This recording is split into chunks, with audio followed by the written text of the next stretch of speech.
Greetings, YouTube, and welcome to episode 131 of the Encyclopedia Magica Volume 1. Um, let's see what we're up to, because I don't remember. Here's my little golden tassel. I've always liked books that have the built-in marker like that. I think it's cool. Alrighty, so we are in the bees, and we just finished a long thing, so I'm assuming I stopped there. So we're going to start with the belt pouch of disappearance. No XP. GP is 1250 from polyhedron.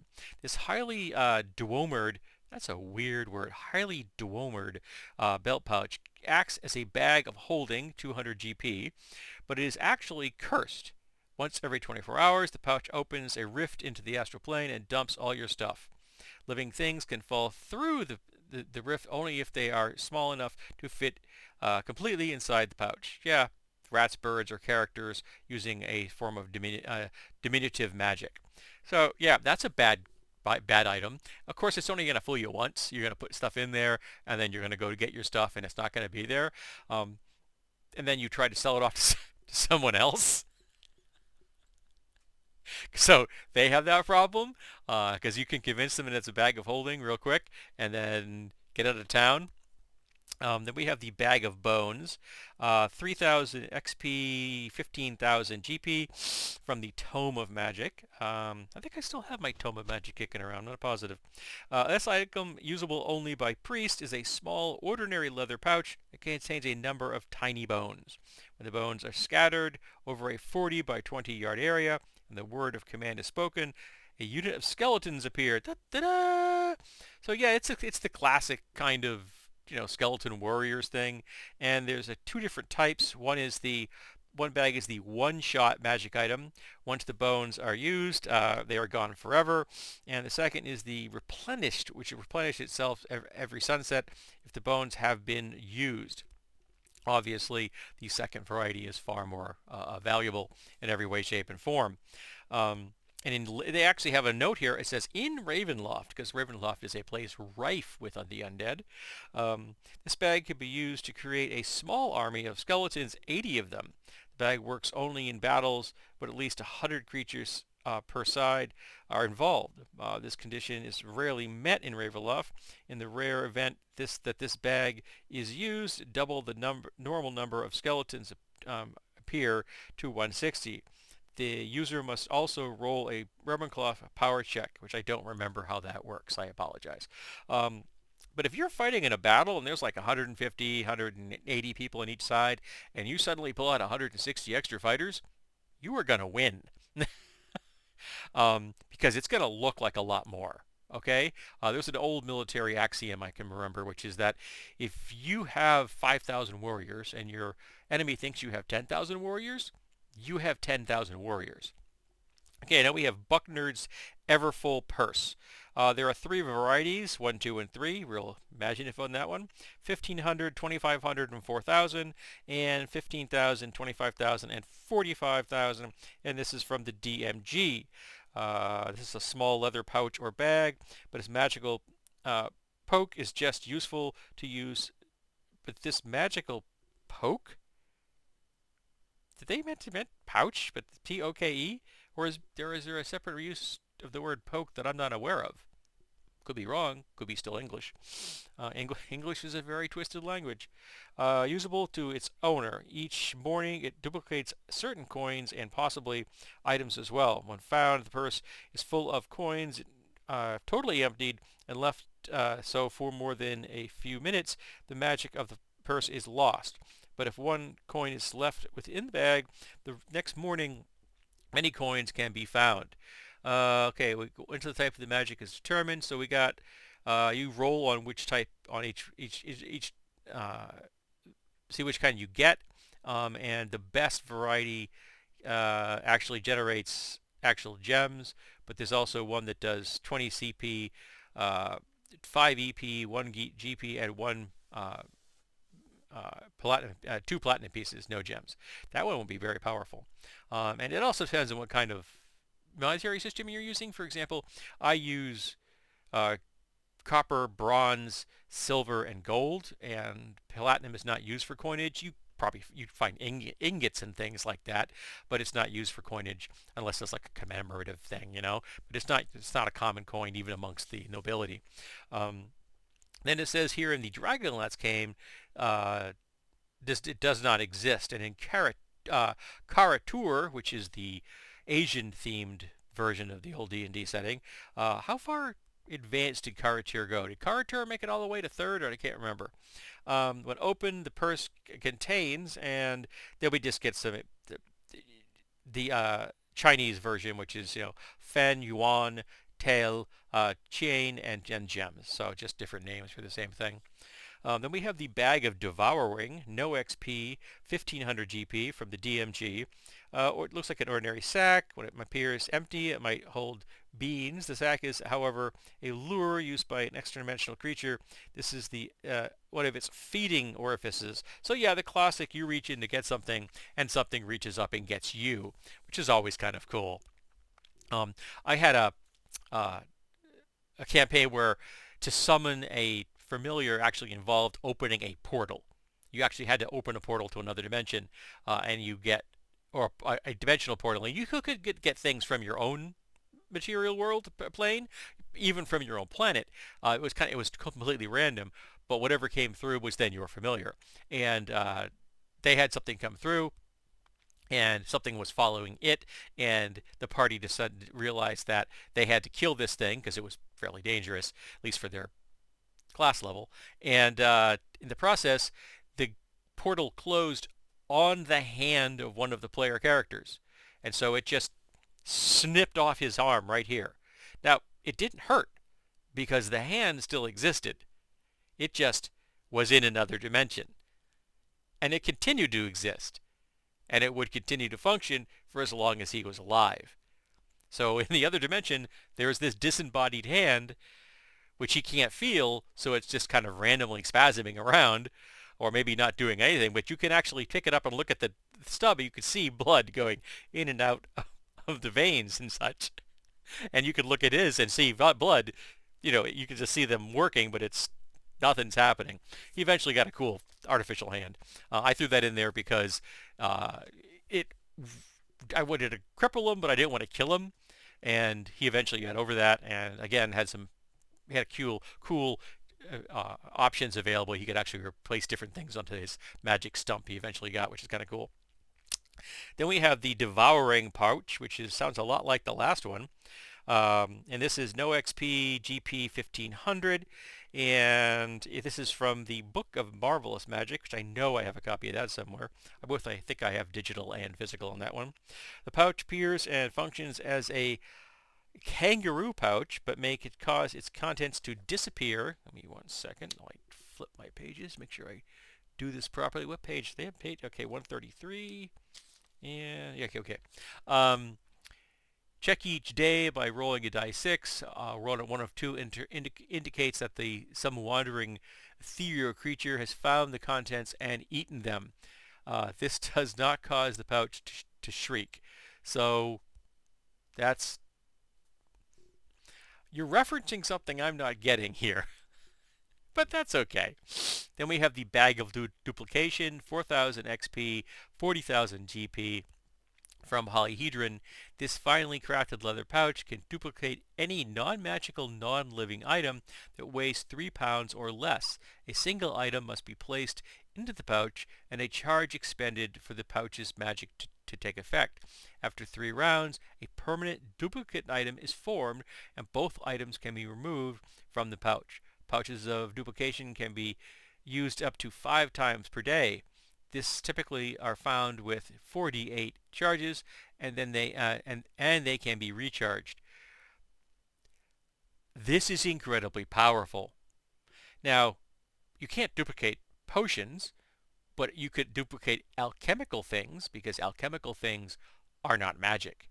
They're alchemical. Yes, they only function in a magical world, but they're not magical.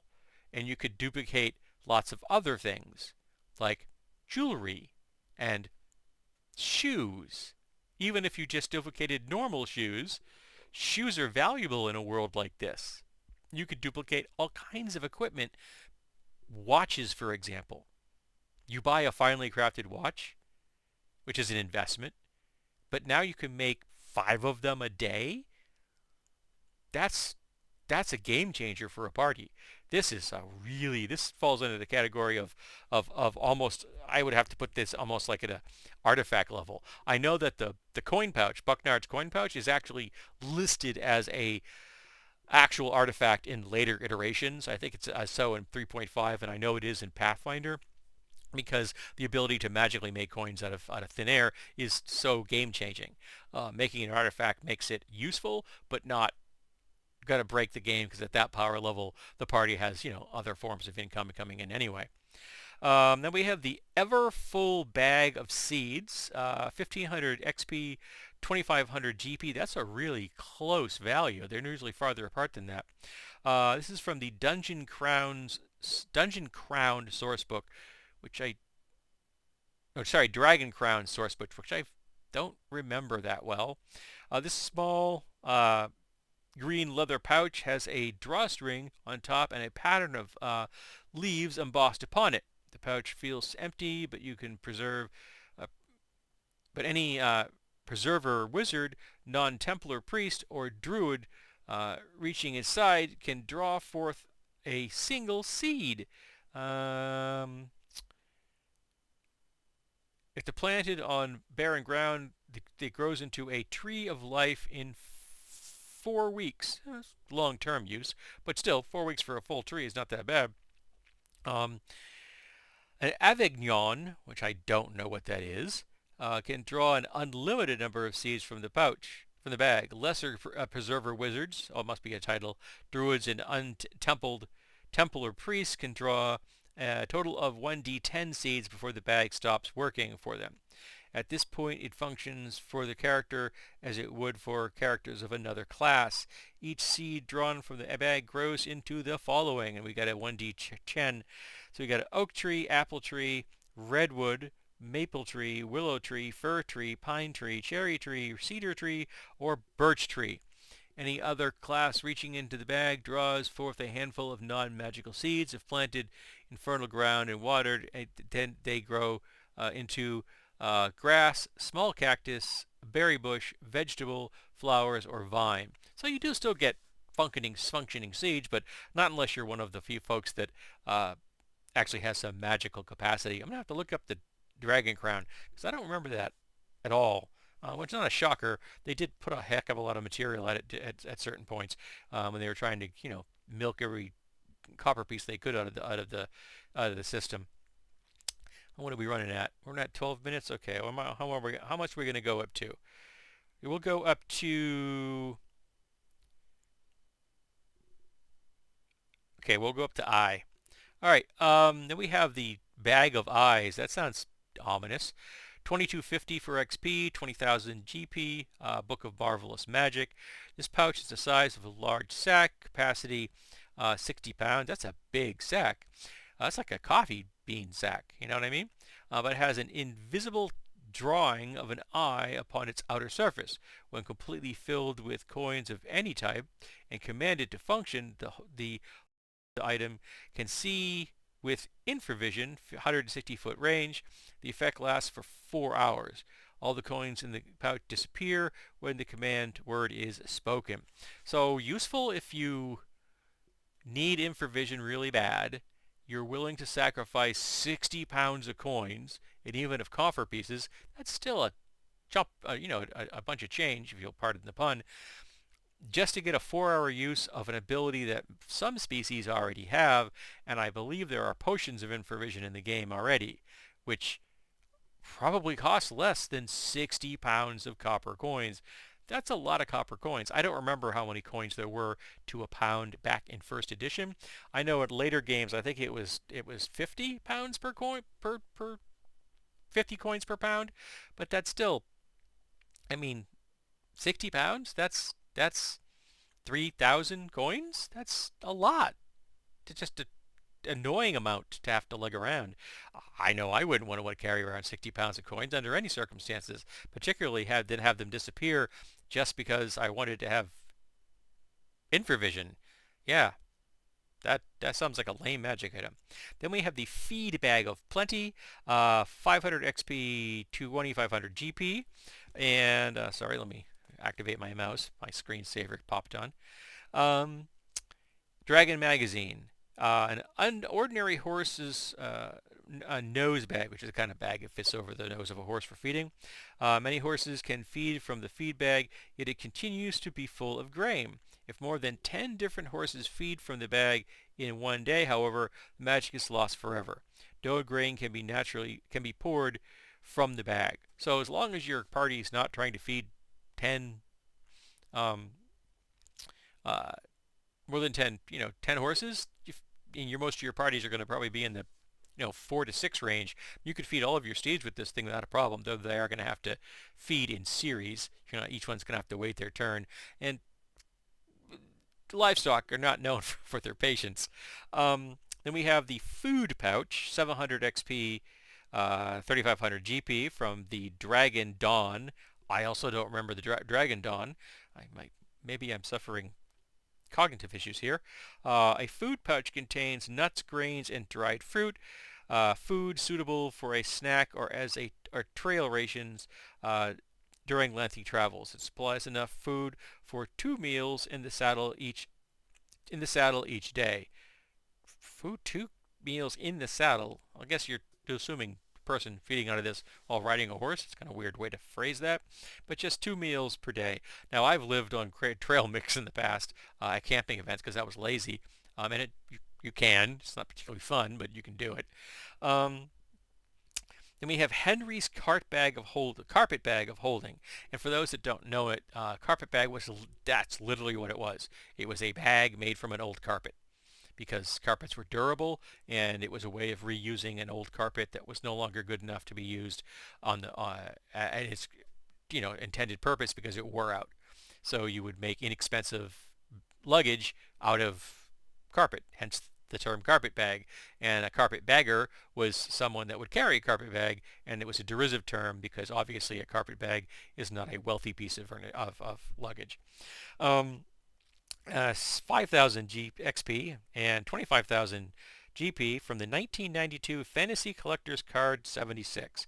I think I actually have a set of those. They're still sealed. I haven't decided if I'm going to open them. Henry has kept most of his belongings in the magic bag of holding for years. The outside has become faded and worn, but the inside is full of surprises. The bag has not one, but 4 separate dimensional spaces within it for better organization. Because, as you can tell, some folks really value organizing things. Each space has 200 cubic feet of volume. That's a lot of volume.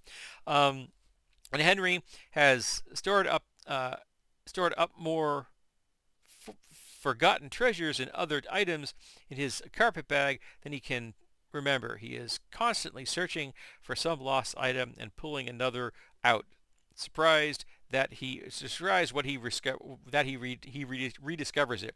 Now, I don't know who Henry is, but having a bag that you can lug around that has the equivalent of 800 cubic feet is just bonkers.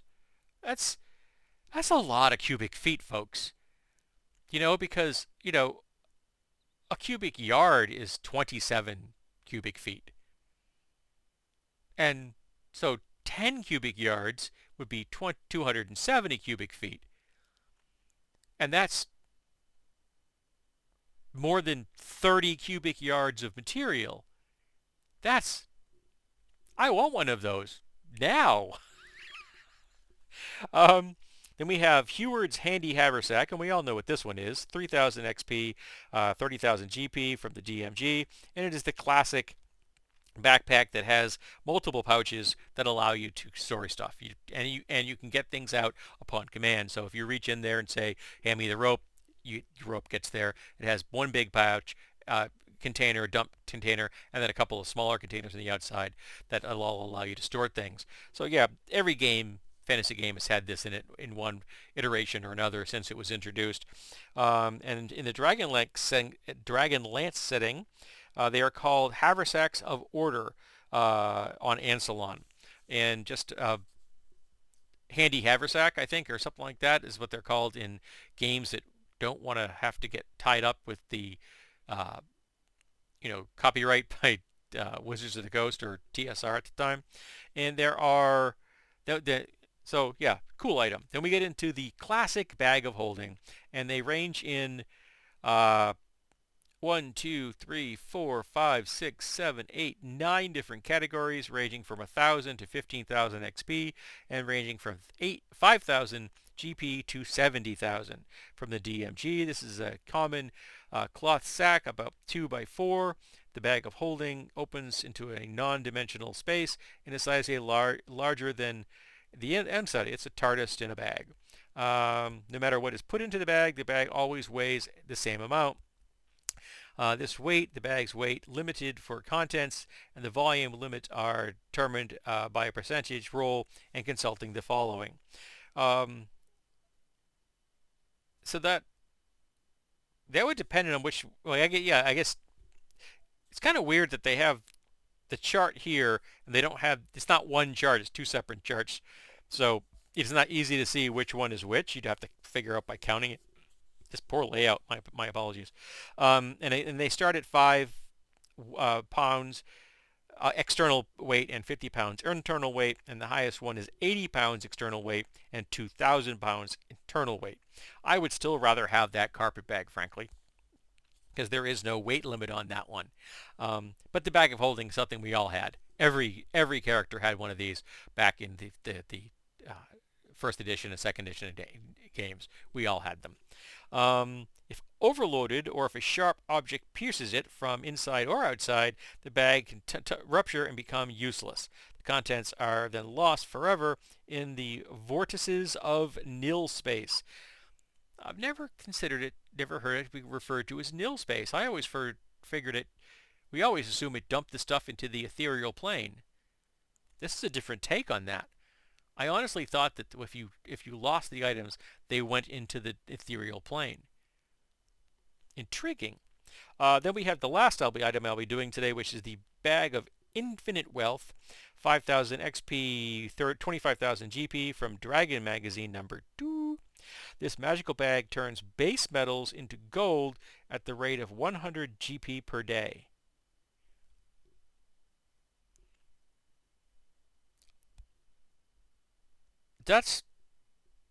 Lead's cheap. Lead's real cheap. Like dirt cheap. You put lead in there and you get 100 gold pieces of gold per day, which if you do 50 coin conversion is 2 pounds of gold per day. That's, 5,000 XP at 25,000 GP, but that's still an amazing purchase at 25,000 GP because you'd be getting 100 a day. That doesn't take long to make back what you spent, and then from that point on it's literally pure profit, all for the cost of 2 pounds of lead, which again is dirt cheap. Wow, that might fall into the category if you need to up the access to that or limit the access to that in a major way. Okay, I've been babbling on enough today. So, this has been episode 31 of the Encyclopedia Magica Volume 1. I hope that you've enjoyed yourself, and I hope that you will come back in the future as I slowly, gradually creep my way through this book, which I said we're about at 25% way through this, and we're on episode 31. So we're looking at 120 episodes or so, 125 episodes to get through one book, and I got 3 more of these. Yes, I'll be doing these forever, which is okay. I don't mind. It's a nice way to put some content on my pet channel and wander down memory lane.